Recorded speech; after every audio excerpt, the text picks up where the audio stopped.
ڈھونڈے ٹوٹے مارتے تھے، ساتھ کہنے لگا۔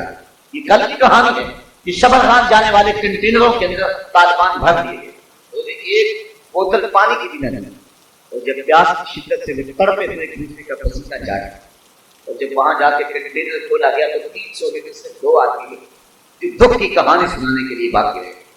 یہ کل کی کہانی ہے، ایک عورت کے جسم کو زخم لگا کر کے ان کے کتوں کے آگے چھوڑا گیا، اور امریکی گنڈے اس کے تڑپنے کا تماشا دیکھتے تھے کہنے لگا۔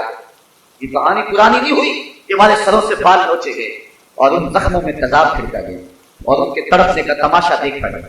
یہ کتوں اور بلیوں کے حقوق بنانے والے مقدار اور عیال اتنے گندے اور اتنے گھنونے اور اتنے سخت اور اتنے سخت دل ہیں، انہیں انسانوں کا تماشا لگا کے خوشی ہوتی۔ یہ سب کچھ منافقت ہے۔ یہ بلیوں اور کتوں کے جانوروں کے حقوق کی تنظیمیں بنانے والے یہ سب مکاری کرتے ہیں۔ انسانوں کا بہتا ہوا خون اور افغانستان کے پہاڑ خون سے رنگے گئے، اور عراق کے اندر جو کچھ ہوا موصل کی شام کون بھول سکتا ہے، اور کون ان لمحوں کو بھول سکتا ہے جب بغداد کے اندر لوگوں نے اپنے گھروں کے سینوں کے اندر قبریں کھودی تھی۔ ہمیں بڑے چرکے لگے، ہمیں بڑے دکھ، بڑی اذیت ہوئی، لیکن یہ وقت بھی ہم نے اپنی آنکھوں سے دیکھا، اور یہ ہماری زندگی میں لمحے بھی آئے کہ جس طرح ہاکی کرکٹ کے میچ ہوتی ہے، ویب سائٹ کے اوپر پیج ڈالا جاتا ہے اور پوری دنیا کو دعوت دی جاتی ہے کہ آؤ توہین رسالت کا میچ کھیلیں، اور 12,000 لوگ ہیں وہ اس کی رجسٹریشن کرتا ہے۔ یہ ڈوب دھلنے کا موقع ہے کہ حضرت امام مالک نے کہا تھا کہ 2 ہی باتیں، یا گستاخ رسول زندہ رہے گا یا عاشق رسول زندہ رہے گا۔ دھرتی کے اوپر یہ نہیں ہو سکتا کہ دونوں ایک ساتھ زندہ رہیں۔ ہماری زندگی بے ترتیب کیوں نہیں ہو جائے، ہمارے شب و روز غیر مرتب کیوں نہیں ہو جاتے، ہماری زندگی کے تیور جو ہے وہ بدل کیوں نہیں جاتے۔ یہ دن بد نصیب دن ہم نے اپنی آنکھوں سے دیکھی، لیکن بد نصیب دن ہمارے حکمرانوں کی کرتوتوں کی وجہ سے۔ یہ بات ذہن میں رکھیں، ہم نے اسلام اور مسلمانوں کے اوپر انتہائی 2 ایام کی دیکھی۔ جب مسٹر ہیمپر اور لاکس آف عربیہ کے جاسوس عرب ممالک نے جو ہے وہ قوت مسلمہ کو توڑنے کی اور خلافت عثمانیہ کے ٹکڑے ٹکڑے کرنے کی بات کر رہے تھے، تو یہ انتہائی کمزور ترین دن تھے۔ ادھر ہمارے حکمران عیاش کو ملے تھے، انہیں دنوں کا مرثیہ بڑھایا۔ ایک مسجد میں شکست رشتہ تسبیح شہر اور بدھ گدے میں برہمن کی پختہ نادی بھی تھی۔ کافروں کی مسلم آئی کا بھی نظارہ اور مسلموں کی مسلم آزادی بھی تھی۔ چاک کرتی ترک نادانی خلافت دبا، صادقی مسلم کی دیکھ اوروں کی عیاری۔ وہ دن بھی ہم نے دیکھے، لے گئے تصدیس کے پر رنگ نیلا، ہم نے وہ دن بھی دیکھے۔ اسی کشتی کو ہے خوف طلاق سب ہے منہ موڑ دیے تھے جس نے بڑھتے ہوئے طوفان۔ ہم نے بدترین دن دیکھے اور یہ حالات آئے ہیں۔ ہم نے ڈوبتے ہوئے اجلس کی کہانیاں بھی پڑھی، ہم نے بیت الحمراء پر جو ہے وہ انگریزوں کو بھنگڑا ڈالتے ہوئے بھی دیکھا ہے، ہم نے مسجد قرطبہ کو جو ہے وہ گھوڑوں کا استبل بنتے ہوئے بھی دیکھا ہے۔ بڑے بد نصیب دن ہمارے اوپر آئے، اور یہ 2-4 اشروں کے اندر جو حالات ہیں وہ انتہائی بد۔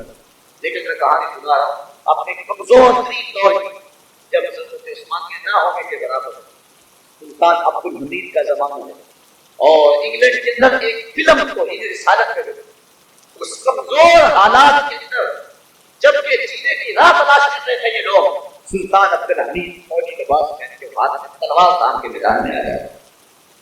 اتنے بد نصیب دن تھے، اس وقت ہم ایٹمی طاقت نہیں تھی، لیکن آج 56 صدام اسلامی ممالک اور جو اس وقت حال ہو رہا ہے اس سے پہلے کوئی مثال نہیں۔ 56 صدام اسلامی نے ڈھب کا ایک زوردار بیان بھی دیا اس دوران۔ OIC ایک زوردار گھوڑے کا کردار ہے، شاید ہمارے حکمران سمجھتے ہیں۔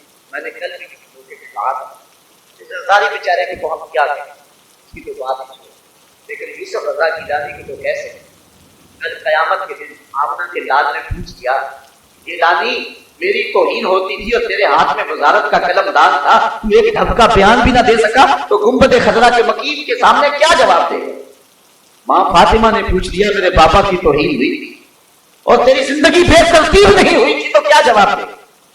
شاید ان لوگوں نے سمجھا ہے کہ واشنگٹن اور وائٹ ہاؤس کی دین ہے حکومت، لیکن حکمرانوں نے دھوکہ پایا ہے۔ یہ تخت و تاج ہمیں امریکہ اور یورپ سے نہیں ملے، یہ محمد عربی کے جوڑوں کا صدقہ نصیب ہے۔ یہ پاکستان بالخصوص ہمیں تھالی میں ڈال کر نہیں دیا گیا، بھیک مانگنے سے ہمیں نہیں۔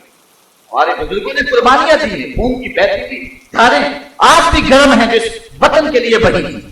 وہ لمحے بھول سکتے ہیں آپ جب ماں کی گود سے بچہ چھینا جاتا اور سکھ کر پان کی نوک پہ چڑھاتا اور پھر پٹک کے فرش پہ مارتا، بچے کا پیٹ پھٹ جاتا، ماں رونے کی بجائے کہتی پاکستان کا مطلب کیا، لا الہ الا اللہ، قانون ریاست کیا ہوگا، محمد رسول۔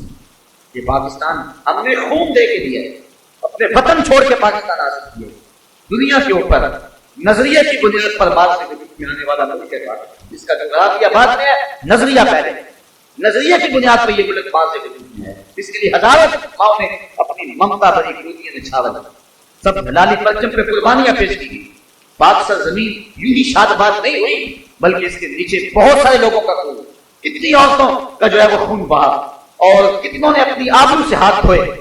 تو یہ ملک ہمیں یوں ہی نہیں ملا، یہ سمجھتے ہیں کہ یہ واشنگٹن کی دین ہے اور ایک ڈھب کا بیان دینا جو ہے وہ ان کے اندر ہمت نہیں ہے۔ یہ وطن حضور کے غلاموں کا وطن ہے اور محمد عربی صلی اللہ علیہ وسلم کی دین ہے، بلکہ پوری دنیا کے 56,000 اسلامی ممالک آقا کی عطا ہے۔ یہ مکے اور مدینے کا فیضان ہے، یہ واشنگٹن اور یورپ کا فیض نہیں ہے، یہ آمنہ کے لال کا فیض ہے۔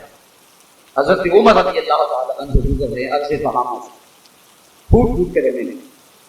کسی نے کہا عمر 22 لاکھ مربع میل کی حکمرانی اور اس چٹیل میدان میں کھڑے ہو کے رو رہے ہو، کیا ماجرا ہوا؟ کہا تمہیں نہیں پتا، مجھے ایک کہانی یاد ہے۔ کہا کیا ہوا؟ کہا میں اپنے باپ خطاب سے ہی چلایا ہے، اسی میدان میں میرے باپ نے مجھے کہا 5 کو بتائیں، میں آگے والا سچا کہتا تو پیچھے والا کہہ رہا ہوں، میں پیچھے والا سچا کہتا تو آگے والا کہہ رہا ہوں۔ میرے باپ خطاب مجھے بڑا تھا، ایک عرب کے بیٹے ہوتے ہیں 5 لائن میں کھڑے نہیں کر سکتے ہو، تو اسی چٹکے میدان میں مجھے میرے باپ سے مجھے مار پڑی، اور آج 22 لاکھ مربع میل کی شرک سے لے کر عرب تک نارے لائن میں کھڑے، یہ محمد عربی کے جوڑوں کا صدقہ نہیں ہے تو میں تو 5 اونٹ بھی لائن میں کھڑے نہیں کر سکتا تھا، اور آج شرک سے عرب تک ساری لائن میں کھڑی ہے، یہ آقا کے نالین کا صدقہ نہیں ہے تو امت مسلمہ کو جو حکمرانی ملی ہے یہ حضور کے نالین کا صدقہ ہے۔ اور میں ان کو بھی کہنا چاہتا ہوں جو مرزائیوں کے بھائی بنتے تھے، شرم کرو، حیا کرو، بے غیرت۔ مجھے ایک ویش نے بتایا کہ پھانسی کا پھندا پورا آ گیا تھا، صرف دودھ ایک کے کام آ گیا، ایک جو ایڈمی دھماکہ کا تھا وہ کام آج بھول گیا ہے اس کا پانی، اس وقت پھندا بالکل پورا آ گیا۔ یہ مدینے نے بچایا ہے یا مکے نے بچایا؟ اور آج جو کتے مکے اور مدینے پہ بھونکتے ہیں آج ان کو بھائی کہا جا رہا ہے۔ یہ 4 دن کا تخت و تاج ہے، 4 دن کی کہانی ہے۔ ہم اگر زرداری کو کہتے ہیں اور دوسری طرف گیلانی کو کہتے ہیں کہ اپنا قبلہ درست کرے، ہم میاں نواز شریف کو بھی کہتے ہیں اپنا قبلہ ٹھیک کر دے، اللہ سے توبہ کرے، ورنہ اللہ کا قہر پڑے گا، اس کا غضب پڑے گا۔ قوم نے تیرے سے توقع وابستہ کی ہے، لیکن قوم توقع وابستہ کر سکتی ہے، لیکن حضور علیہ السلام کے نام سے قوم غداری نہیں کر سکتی۔ تم نے سمجھا کہ جو مرضی کہہ لے قوم صحیح ہوئی ہے؟ ہمارے پاس اس وقت ملک میں بھی لیڈر کوئی نہیں، ہم سمجھتے ہیں ہمیں مجبوراً جو ہے بہت سارے لوگوں کا جھکاؤ سے جانا ہوگے، اور تو بھول گیا کہ شاید جو ہے کتنا بڑا لیڈر کوئی نہیں ہے، قوم کی مجبوری ہے۔ لوگ چھوٹی برائی کو قبول کرنے کے لیے تیار ہو جاتے ہیں، قوم کی توقع پہ پورا اترنے کی کوشش کر، اور یہ جو غضب کیا اور ظلم کیا مرزائیوں کو جو ہے وہ بھائی کہا، مرزائی ختم نبوت کے باغی ہیں، رسول اللہ کے دشمن ہیں۔ مرزا قادیانی نے کہا ہے کہ جو مجھے نبی نہیں مانتا وہ کنجریوں کی اولاد ہے۔ جو بدبخت یہ جملے کہیں تو اس کو بھائی کہنے والا ہمارا کیا لگتا ہے؟ اللہ سے توبہ کرے، اللہ سے معافی مانگے، ورنہ اتنا بڑا گناہ کیا ہے جو دنیا بھی برباد کر دے گا، آخرت بھی برباد کر دے گا۔ یہ تخت و تاج کے لیے لوگ کیا کیا پاپڑ دے رہے ہیں۔ علامہ اقبال نے اپنا سارا فلسفہ 2 لفظوں میں نچوڑ حد کر دی، قلندر لاہور اور درویش سیالکوٹی، فیلسوفے مشرق میں، نقاد مغرب میں، اقبال نے اپنا سارا فلسفہ 2 لفظوں میں نچوڑ دیا۔ اقبال کہتے ہیں کی محمد سے وفا تمہیں تو ہم دے رہے، کی محمد سے وفا تمہیں تو ہم دے رہے، یہ جہاں چیز ہے کیا لوح و قلم دے رہے۔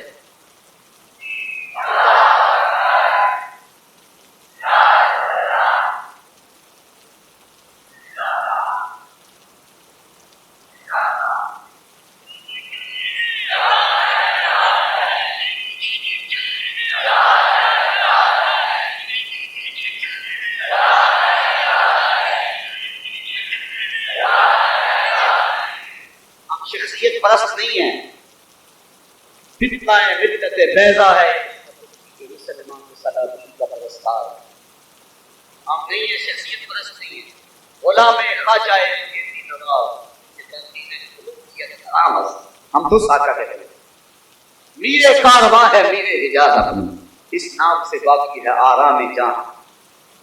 لوگوں کو غلط فہمی ہوگی، لوگوں کا ہجوم دیکھ ہے اور جو مرضی پکے جا رہے ہیں، سمجھتے ہیں یہ قوم بے غیرت ہے۔ یہ قوم بے غیرت نہیں ہے، حضور سے وفا کے رشتے کو نبھانا چاہتی ہے۔ وہ گود ابھی بھانج نہیں ہوئی جس نے غازی علم الدین کو جنم دیا، وہ گود ابھی بھانج نہیں ہوئی جس نے احمد چیمہ کو جنم دیا۔ غلط فہمی ہو گئی اور مغرب نے بھی حکمرانوں کے رخ میں مسلمانوں کا چہرہ دیکھنا شروع کیا۔ ہم سب کچھ قبول کر سکتے ہیں، ہر شے برداشت کر سکتے ہیں، لیکن نام محمد سے غداری نہیں کر سکتے۔ مغرب نے اپنے